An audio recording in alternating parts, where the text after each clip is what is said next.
Bang, nak tanya, harta pusaka tu apa? Harta pusaka? Harta pusaka ni merupakan harta yang ditinggalkan oleh orang yang meninggal dunia, yang mana harta tersebut merupakan harta yang dimilikinya. Apa jenis harta pusaka?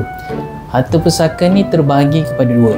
Satu, harta alih dan juga harta tidak alih.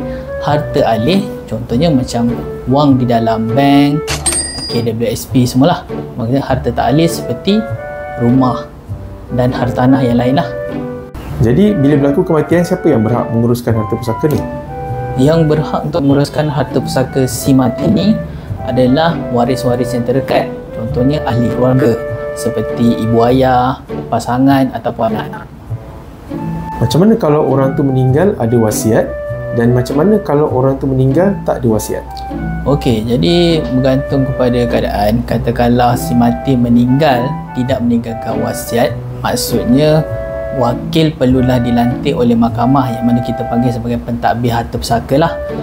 Manakala kalau dah ada wasiat, maka akan pergi kepada wasi, iaitu wakil yang telah dilantik di dalam wasiat. Okey, macam mana kita nak lantik pentadbir ya? Okey, untuk melantik pentadbir bagi maksudnya harta pusaka si mati yang tak ada wasiat, dia boleh lakukan di 3 tempat. Yang pertama, di Mahkamah Tinggi, atau di pejabat tanah di bahagian harta pusaka kecil, dan atau juga di amanah raya. Sekiranya kalau saya nak lantik peguam untuk uruskan harta pusaka, apa dokumen yang saya perlu bawa? Okey, pada kebiasaan dokumen-dokumen yang diperlukan adalah yang pertama, kita perlu tahu siapa yang untuk jadi pentadbir, iaitu maksud kita perlukan IC lah, IC pentadbir tersebut.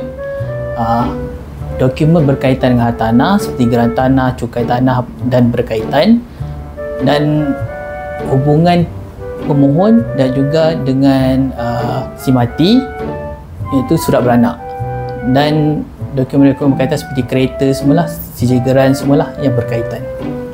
Biasa berapa lama proses ni ambil masa untuk selesai? Okey, proses ni untuk selesai bergantung kepada persetujuan waris-waris dan dokumen sama ada lengkap ataupun tidak. Sekiranya pada kebiasaan kalau dokumen lengkap, waris-waris memberi kerjasama yang baik, maka mungkin dalam masa 3 bulan. Tetapi kalau ada waris yang enggan memberi kerjasama ataupun banyak dokumen tidak lengkap, mungkin akan ambil masa yang lebih lama. Okey bang, last question.